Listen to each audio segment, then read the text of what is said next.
Good evening, I'm Adrienne Arsenault. Andrew is off. Tonight, powerful explosions rock Beirut.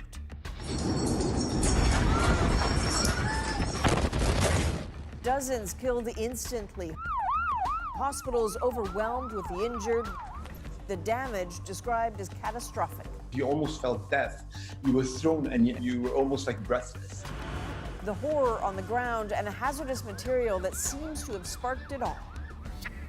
Back to school scramble. Had discussions with his father. We're quite scared. The clash over cohorts and just who should be wearing masks. Canada's new plan to treat obesity. We don't want to say just eat less and exercise more. And it's no longer about counting calories or even the number on the scale. And after 62 days in orbit, inside a historic splashdown. It doesn't sound like a machine, it sounds like an animal. Could their experience be the future of spaceflight? This is The National. Tonight, the people of Beirut are reeling from a massive and deadly explosion in the city's port area. It looked apocalyptic and it unleashed a wave of destruction. The Lebanese government says the death toll is at least 78. That is expected to rise. The number of injured, 4,000 and climbing. The impact was felt 200 kilometers away and registered the same as a 3.3 magnitude earthquake. This in a country already in an economic crisis, made worse by COVID-19 and the stress of political unrest. Now the air itself may be dangerous to breathe because of the chemical compound that was ignited. So a terrifying place to be right now. Renee Filipponi begins our coverage with what happened and what we know about why. It all started like this. In videos posted online, a huge fire can be seen burning in the port. Then, a large explosion. A massive mushroom-like cloud and a shockwave causing a powerful blast. Balconies were blown off buildings. Glass shattered everywhere. "I don't know what happened," said this man who was fishing at the time. "I heard there was a fire. I turned to head home and heard something explode." Across the city, witnesses, including this Canadian visiting Beirut, said they have never felt anything like it. It felt like an out-of-body experience because you almost felt death. You were thrown and you couldn't, you were almost like breathless. It was like a breathless, horrible experience. Rescue teams continue to search for people trapped in the rubble. Officials are blaming the blast on highly explosive material stored in the port. 2,750 tons of ammonium nitrate, seized 6 years ago and stored there since. The Prime Minister says that's unacceptable. "I promise you this crisis will not go unpunished," he says, and called the explosion a catastrophe. Lebanon has long known the terror of explosions. Today's events were triggering for some, taking them back to the 2005 car bombing assassination of former Prime Minister Rafik Hariri. A verdict for that killing is expected Friday. Now today's disaster compounds the misery in Lebanon, where life was already a struggle, with the country facing economic collapse made worse by COVID-19. People are really reeling and hurting. So when this happened, I couldn't imagine, what else this country could go through that's even worse than the situation now. Tonight, hospitals are overwhelmed. Some are turning patients away as the search for victims continues into the night. Tomorrow, the grief will be marked with the first of 2 national days of mourning. Renee Filipponi, CBC News, London. So now let's take a closer look at Beirut from ground level and from someone who lives and works there. CBC News contributor Rebecca Collard felt that blast like everyone else around her. I'm on the street now, not far from my own home, about 2.5 kilometers from the blast site today. And the army is on the street. We're still hearing ambulance go by. The injured are still being taken away from the site. And as you can see, the power is out in a lot of this neighborhood and also in my own apartment. And I'll just show you behind me.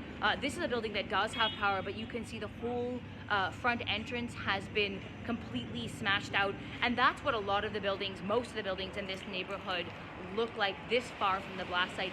Even on the upper floors, a dozen floors, 20 floors up, you see that that the windows have been completely smashed out. I was in my own apartment here when the blast took place. I heard an initial rumble and actually went into an internal hallway in my apartment, and around me the whole apartment was shaking. And when I came out, I just saw that the doors had been blown off of most of the rooms in my apartment, that the windows had been completely smashed out, and that furniture had basically been tossed across the apartment, and that's still the situation there now, and I still have no power. We also don't have a lot of clarity about what exactly happened. At first, obviously, the government had said that this was some sort of a fireworks storage that was caught on fire, and that seemed, of course, unrealistic considering here we are almost 3 kilometers from the blast site, and we're seeing such incredible damage. They're now saying that there was actually chemicals that had been stored in that facility, and those caught fire, and that's why we saw such a massive blast. But, by the ambulances that are still going by, we're likely to see the toll of injured and dead rise steadily throughout the night and into tomorrow. Rebecca Collard, CBC News, Beirut. With thousands of Canadian citizens and residents living in Lebanon, the two countries have strong ties. We now know at least one, a former Montrealer, is among those who died. Tom Perry has the reaction from there and Ottawa. You don't feel that's so real. Stephanie Magnum's first glimpse of today's cataclysmic explosion, a video sent by her cousin who witnessed it. I thought that I didn't know what I was looking at until the very part where I saw the mushroom cloud of smoke, and I screamed. Magnum has more than 30 relatives living in Lebanon. She knows some are safe, but is still waiting for word on others. You can't call the police, you can't call the government, you can't call anyone, and you just feel that you're really alone and that you're helpless. At least one victim did have a Canadian connection. Family and friends of Montreal-based businessman Nizar Najarian today confirming he was among those killed in the blast. He decided to go and try to make Lebanon better, and finally he died trying. There were messages of support today from the Canadian government. Absolutely tragic news coming out of Beirut, wrote Prime Minister Justin Trudeau on Twitter. Foreign Affairs Minister François-Philippe Champagne spoke to his Lebanese counterpart and wrote, "We stand with the people of Lebanon and the diaspora during this difficult time. We're ready to assist however we can." It's a very sad day for Beirut. That diaspora, more than 200,000 people in Canada with roots in Lebanon, still trying to get a full picture of the devastation. Very upset, emotionally drained, but you know what? We have to deal with a disaster, and it doesn't help to just watch it. You have to do something to help, and we're willing to do it. We're willing to do it. And Lebanese are very strong people, and they will pull out of it and rebuild. But Lebanese Canadians know that rebuilding won't come easy after a disaster of such terrifying force. Tom Perry, CBC News, Ottawa. Turning now to the global education crisis unleashed by the COVID-19 pandemic. At least 1 billion students now sit in limbo. Today, the UN warned that getting them back to class was key to avoiding a generational catastrophe. Despite the delivery of lessons by radio, television, and online, and the best efforts of teachers and parents, many students remain out of reach. Once local transmission of COVID-19 is under control, getting students back into schools and learning institutions as safely as possible must be a top priority. With schools closed in more than 160 countries, the Secretary General calls COVID-19 the greatest disruptor of education ever seen. He also warned that minority or disadvantaged communities and children in remote areas are most at risk of being left behind. Canadian parents and teachers are preparing for school to resume next month, and not without some anxiety. Today, Ontario's largest school board released its plan for high schools. Deanna Sumanak-Johnson takes a look. Should probably get some more peppers. Oh, there's one. After 5 months at home, Nelson Carter is weeks away from getting at least some of his high school experience back. It's hard too because, especially with teenagers, they want to see their friends. It's been a very long time. His mother, Joy Henderson, is not quite as thrilled. Full-time online classes are an option, one she still might take. I've had discussions with his father and such, and we're quite scared. Nelson is a student at Toronto District School Board, one of many finalizing their plans to get students back to class. The province delivered its guidelines for school reopening last week, with high schools changing the most. Groups of 15 students will alternate between attending class in person and online. It's a scenario that reduces exposure while still offering some in-class instruction, but also a logistical challenge for school boards trying to figure out how to rotate students in a way that's safest and best for learning. So much so that the Toronto District School Board already made, then changed its proposed schedule, from students attending for half a day each day to different groups of 15 attending on full alternate days. We were concerned not only with students traveling back and forth every day, but we were also concerned with how cleaning would be accomplished in the short turnaround time between the morning cohort and the afternoon. Still, this new model comes with its own challenges. The changes that we see today are changes that increase a reliance on or a focus on synchronous online learning. And that's just one school board's plan, a plan that will likely still change before September. We're waiting till the end of August to really kind of be concrete and what our decision's going to be. A waiting game as parents, politicians, and educators try to weed their way through the pandemic's tangled path. Deanna Sumanak-Johnson, CBC News, Toronto. Albertans also have concerns about the return to school in September. Today, the province announced its strategy includes making masks mandatory, but not in the one place many feel they'd be most useful, in the classroom. Rafi Boudjikanian now with how that's going over. When 8-year-old Will Cantor returns to school in a few weeks, he won't be required to wear a mask. But his older brother Ty must, at least part of the time. Ty, how do you feel about going back to school? A little bit unsafe because of our grandparents, and it's a higher risk of getting them sick if you hang around them.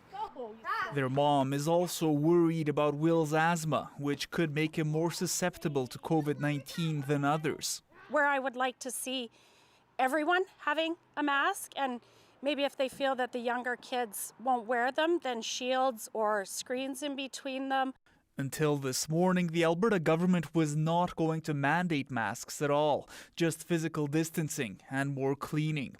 Today, that changed. We have committed to refining our guidelines to ensure they reflect current medical evidence.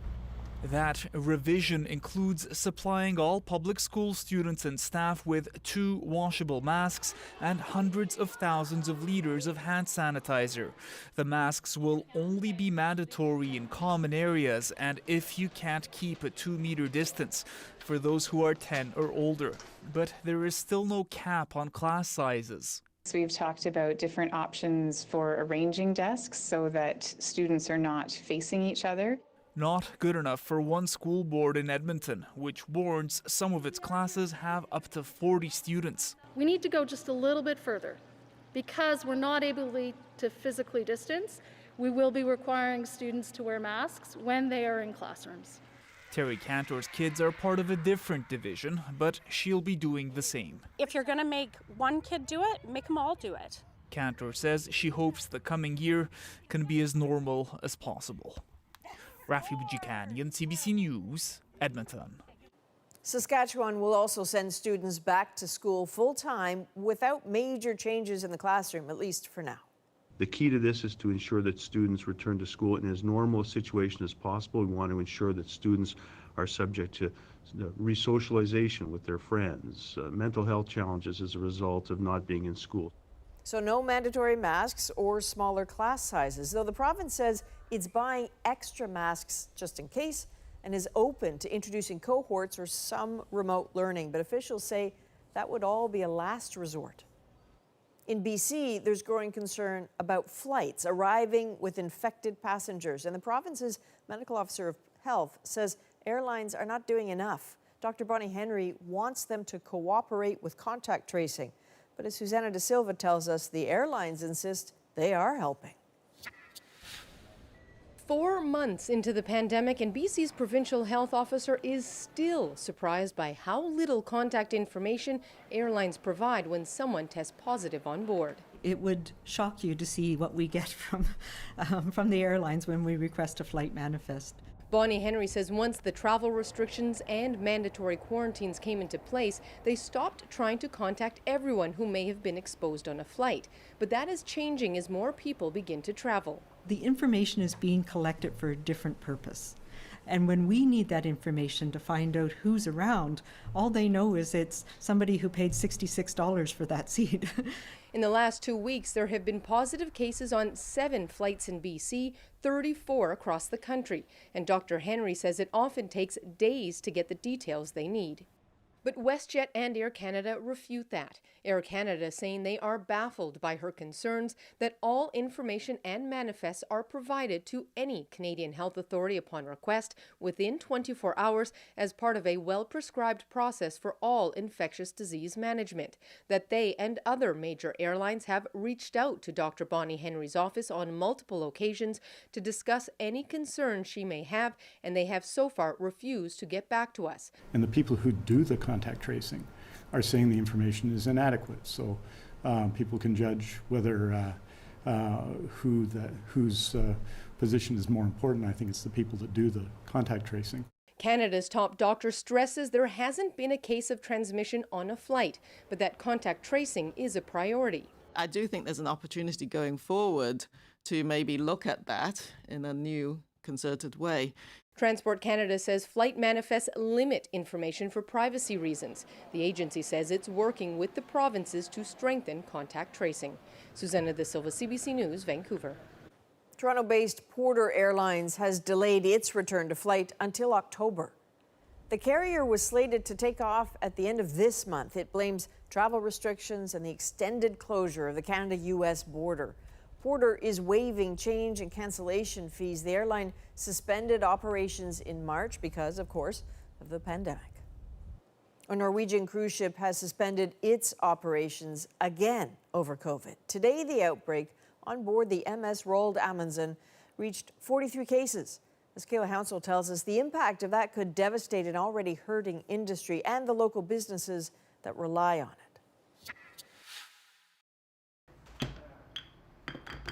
Kurt Bulger is preparing orders for delivery. His gift shop in downtown Halifax is open now, but still struggling. I still have 9 employees that I can't bring back because I don't have enough sales. We're doing about 1/6 of the sales that we should be doing this time of the year. It's because so much of his summer business usually comes from cruise ships. Each year, Halifax alone welcomes around 350,000 passengers. The worry now is that news of more outbreaks at sea won't help bring them back. It's simply another, you could say, a crown on a particular bad year. This global studies professor says the Norwegian ship, the MS Roald Amundsen, was testing the waters. It didn't work. There are now 43 cases of COVID-19 on board, mostly crew members, but hundreds more are in quarantine awaiting test results. The ship also serves as a local ferry, so there's a concern some passengers may have disembarked unaware and spread the virus to communities along the route. The cruise line has apologized and admitted it made mistakes. The ship is now tied up, and Norway has closed its ports to ships carrying more than 100 people for 2 weeks. Canada's ports are closed until the end of October, effectively canceling the season. But there are questions about 2021. What matters is if the people feel confident enough to take a cruise, if they have also enough discretionary income to afford traveling, and that's the biggest issue. Still, he believes it's possible for the industry to rebound next year. Kurt Bulger isn't convinced.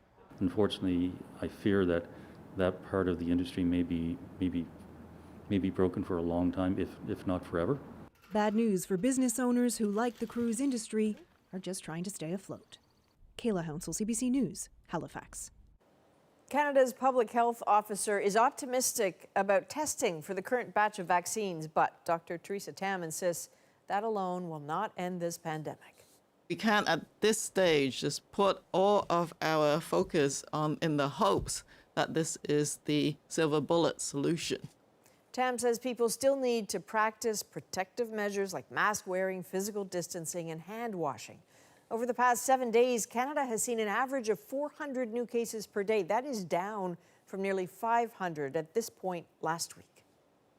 Ontario is part of that downward trend, but the southwestern region of Windsor-Essex is still a trouble spot. So for now, it's stuck in stage 2 of the reopening. More than 1,000 migrant farm workers there have fallen ill. And as Ella Morrow tells us, some say their rights are being violated. Luis Gabriel Flores contracted COVID-19 at an Ontario farm and says his employer fired him for speaking out about conditions there. We worked 16 hours a day, he says. The housing conditions weren't good. Some workers now say their employers are confining them to the farms where they work, asking them to sign agreements that prevent the workers from leaving even to get groceries or go to a bank to send money back home. Dijeron que no íbamos a salir para ningún lado, pero llegaba una tiendita y nos daba las cosas al doble de lo que costaban. Migrant workers nationwide live in often cramped dormitories where physical distancing can be impossible. The federal government has pledged more than $58 million to improve conditions, but farmers remain under pressure, says the Canadian Federation of Agriculture. We're doing the best we can. And when you consider how huge and diverse agriculture is in Canada, you might have a greenhouse, you might have a dairy farm, you might have a mushroom farm, you could have a potato farm. And you think of each of those production systems has different requirements for labor and different situations in the day-to-day work. Frankly, what's really needed, say workers advocates, is permanent residency status. This shows yet again that in a temporary immigration system, employers can choose to use, abuse, and exploit people. Farmer Jen Fenning employs workers from Jamaica. Despite the pandemic, she says farmers should not be restricting their workers' movements. They're, creating a separate set of rules for a specific group of workers isn't fair. Flores says he's proud he went public. He was friends with one of the workers who died from the virus. I am happy to speak for him, he says. Ellen Morrow, CBC News, Toronto. A Toronto MP has announced he will resign his seat as a Liberal backbencher on September the 1st. Michael Levitt has represented the riding of York Centre since 2015. In a note posted to social media, he thanked his family and staff and announced he'll be taking a job in the private sector.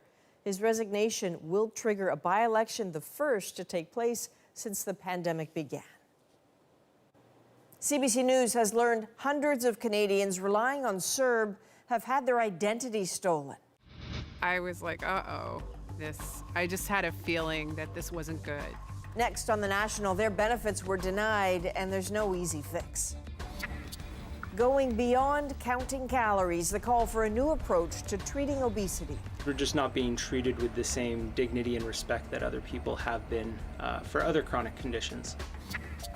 And the Canadian photographer fighting to make the world care about life below the surface. Does it make you angry? Of course. We're back in 2.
Welcome back. CBC News has learned hundreds of people across the country are being denied their CERB benefits, and that's because identity thieves are making all sorts of claims under their names. Lauren Pelly shows us how they are short on income and patience. I was like, uh-oh. I just had a feeling that this wasn't good. 2 months ago, the government rejected Tamara Cater's application for a fourth round of CERB support. I was just shocked. Shocked because she had already received 3 rounds of CERB payments since April. Government records showed she had also filed a claim for employment insurance for losing a job she had never held. Cater has since missed $4,000 in payments. Eventually, they figured out that someone had applied for some type of EI benefit under my name. She's now among hundreds of unemployed Canadians who've had their identities stolen and used to apply for government benefits over the course of the pandemic. So far, the Canadian Anti-Fraud Centre says it has received more than 700 reports of identity fraud linked to CERB. 384 of those reports came from Quebec. Another 172 were from Ontario, and British Columbia had the third most reports with 52. It said that I had applied for period 1 on June 30th, which I had not. This New Brunswick mother of 5 later learned someone else hacked her account and collected a check on her behalf. I was a little scared. I immediately checked my online banking and to make sure that everything else was secure, that there was no breaches in any other of my finances. The Canada Revenue Agency told CBC News it is prioritizing fraud and identity theft calls. They also noted anyone eligible for CERB benefits will receive their missed payments. No one can tell me when it will be resolved.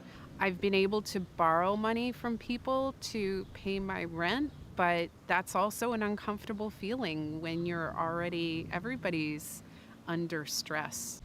For now, Cater says she's stuck in limbo with no answers and no cash coming in. Lauren Pelly, CBC News, Toronto. In the United States, at least 4 people were killed as Tropical Storm Isaias hammered swaths of the East Coast. That storm slammed into the Carolinas as a Category 1 hurricane overnight, causing floods, fires, and a tornado that leveled this mobile home park. It has been downgraded to a tropical storm, but heavy rains, powerful winds, and outages continue in the Northeast. Remnants of the storm are expected to hit parts of eastern Canada tonight and into tomorrow. And that giant SOS sign right there saved the lives of 3 sailors stranded on a tiny Pacific island. The men had been missing for 3 days after they ran out of fuel. They were found in Micronesia by Australian and U.S. military aircraft. Officials say all 3 were in pretty good condition with no major injuries. And speculation is rampant in Spain about the whereabouts of their former king.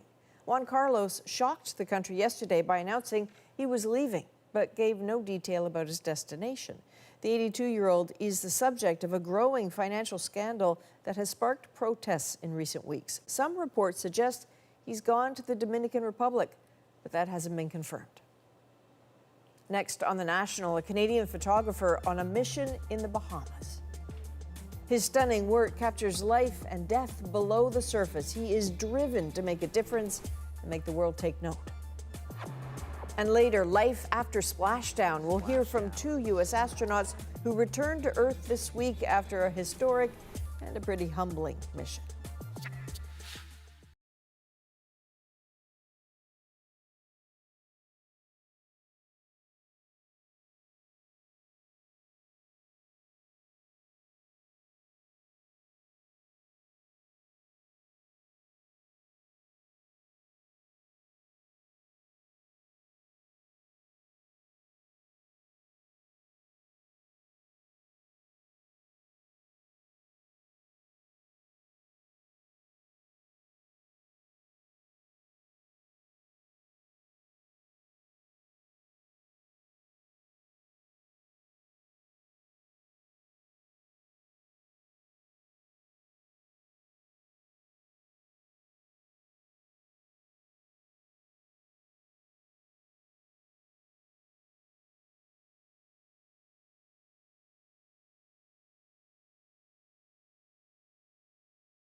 Welcome back. Before the world was swept up by COVID-19, a man from Regina made international headlines for his award-winning underwater photography.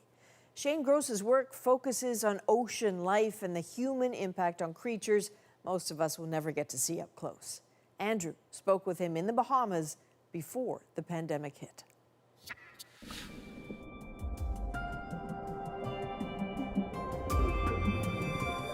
This is a place human eyes don't often see, but humanity's impact here, undeniable. It is often hidden, out of sight, but not to everyone.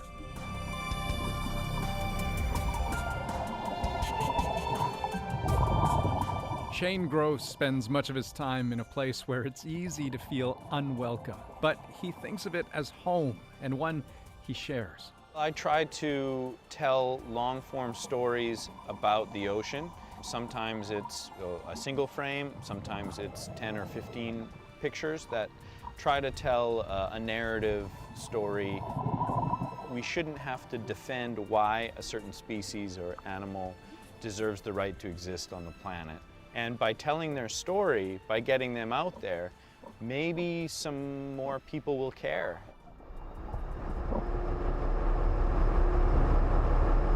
Humility. It is Shane's guide, but he's driven by an urge to protect. So consider what happens when someone so accustomed to photographing life comes to photograph death.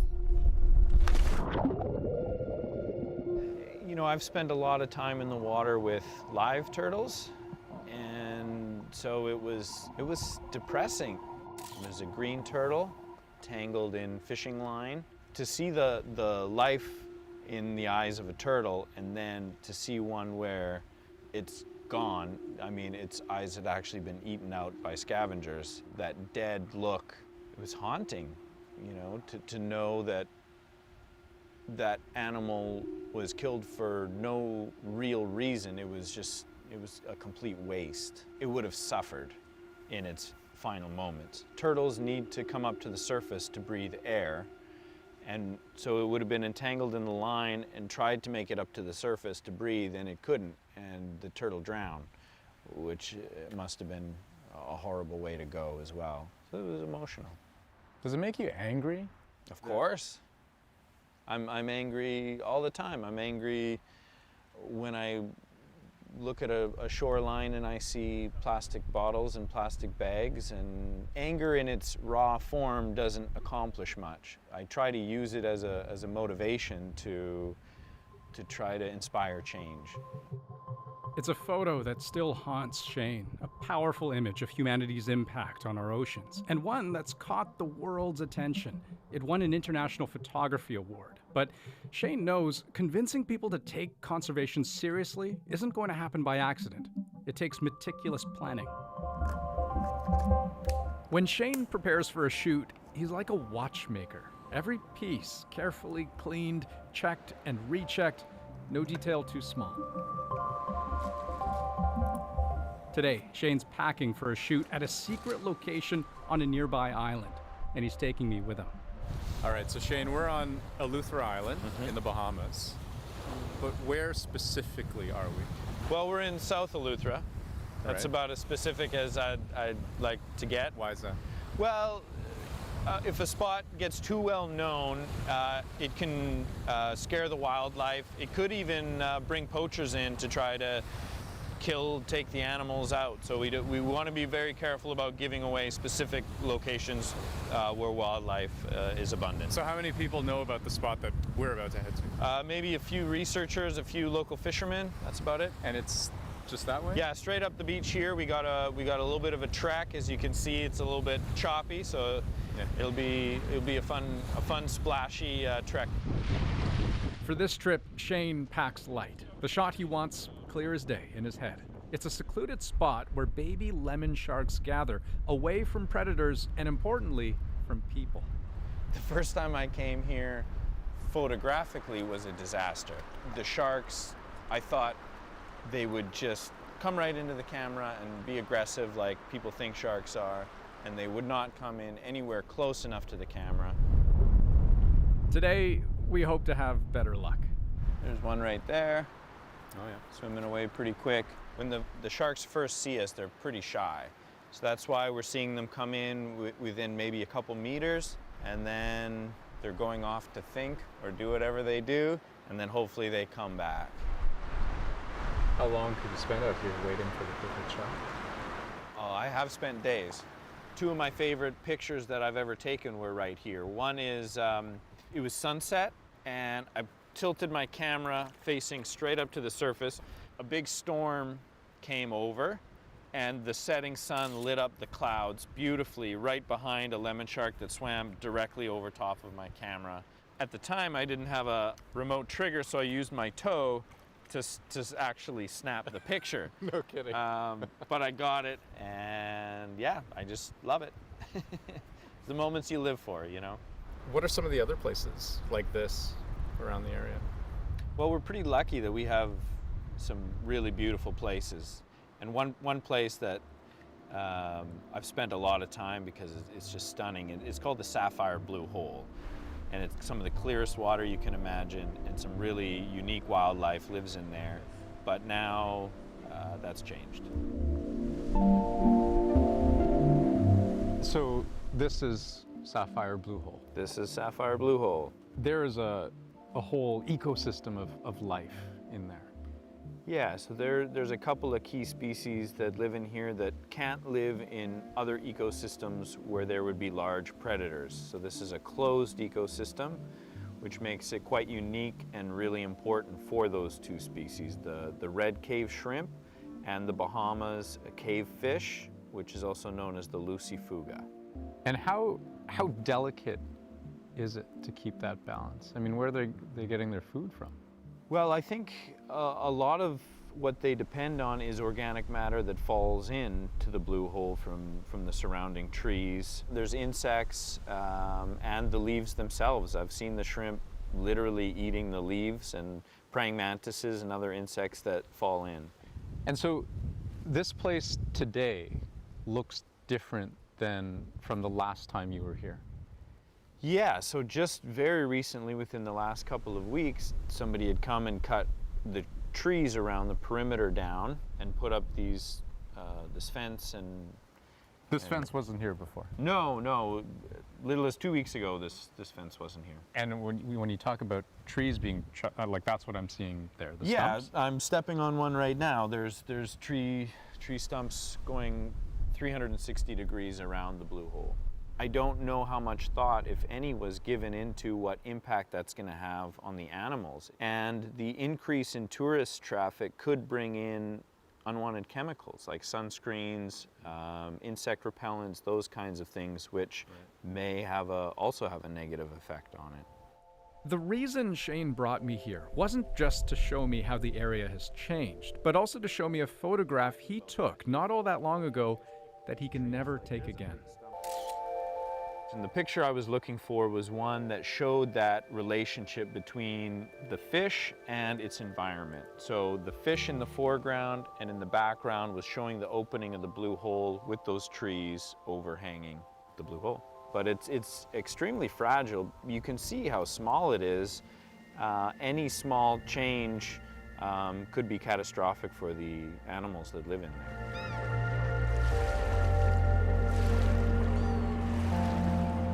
There are a lot of still untouched places in the Bahamas compared to some other places in the world. But there are definitely places that have been, in my opinion, destroyed. The reason why people go to these places in the first place is for their natural beauty. And to me, when you start to mess with that, it kind of defeats its own purpose. Shane's biggest fear? That we are recklessly, irrevocably erasing fish like the lucifuga from existence. It's only survived all these years because its caves are undisturbed. It's incredibly rare. You know, when I do hear about people making plans to turn a beautiful natural area into a marina, I get angry.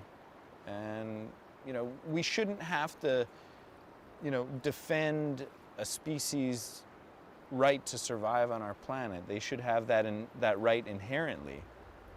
I never understood that.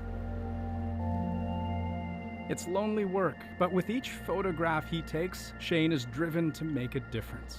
I just hope that it connects with people on an emotional level. We are constantly inundated with statistics and facts, and it doesn't seem to lead to any kind of change, but an emotional connection can lead to change. Shane's recent prize, proof that people care. But the mission, that never ends. Next on the National, rethinking obesity in Canada. I've experienced situations where doctors and health professionals kind of brush off my concerns and attribute it to my weight. Shifting away from counting calories and that number on the scale, the new call for doctors to change how they treat patients.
Welcome back.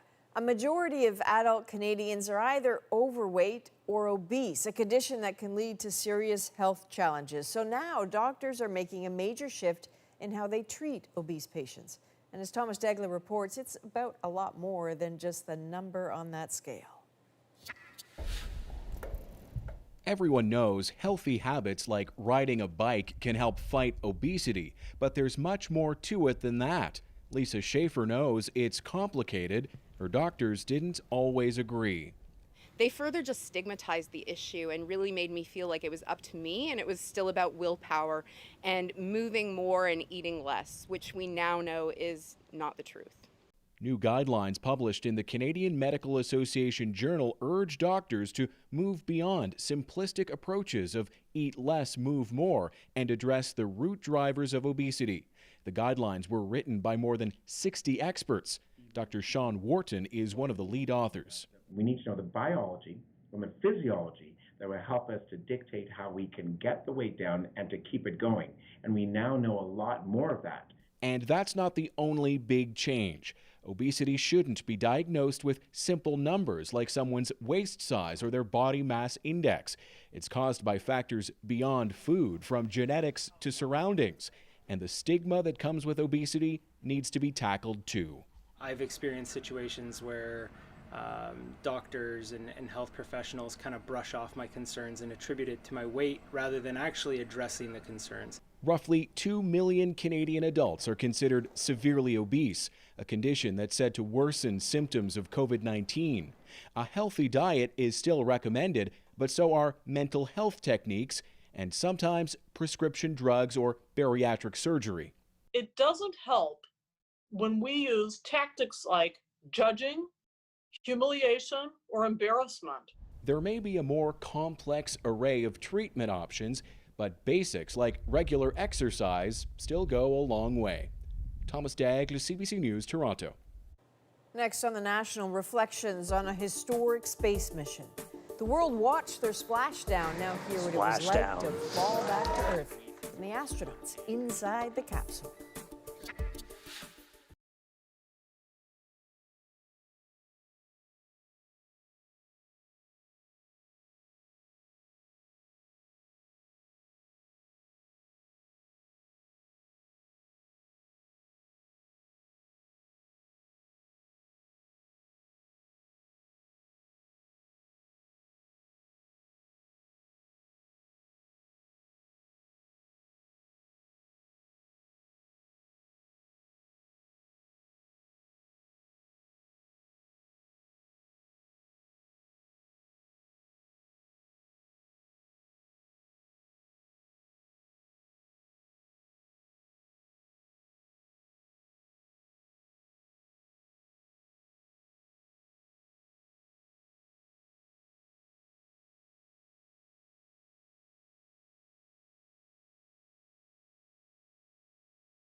The first American astronauts to ride to the International Space Station and back aboard a commercial spacecraft talk today about their journey and where space travel goes from here.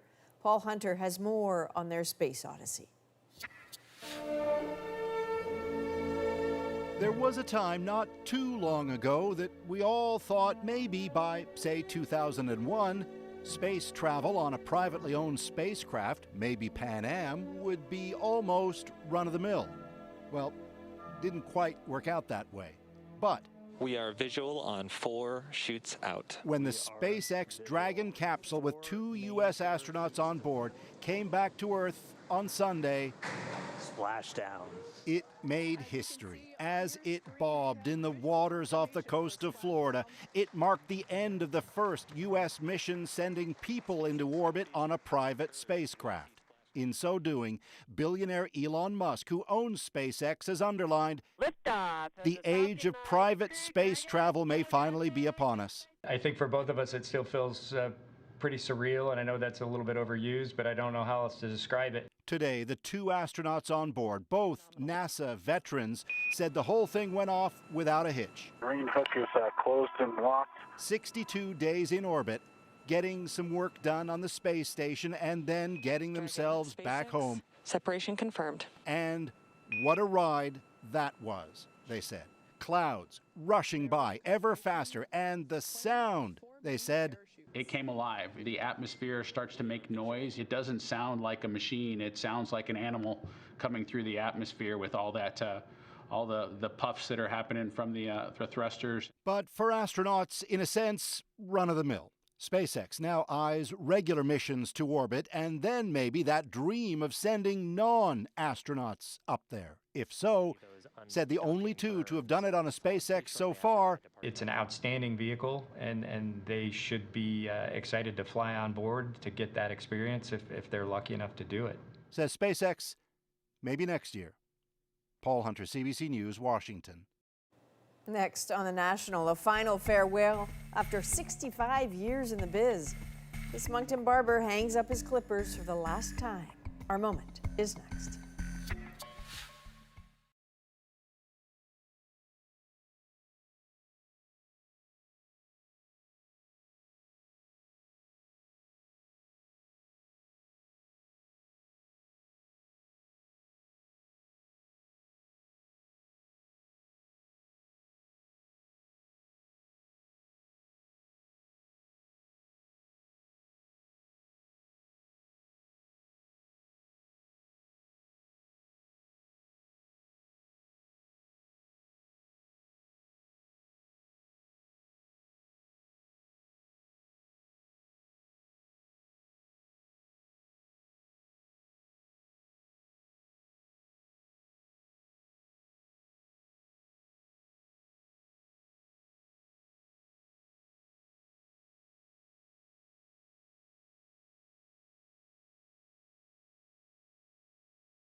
It's you and me against the world.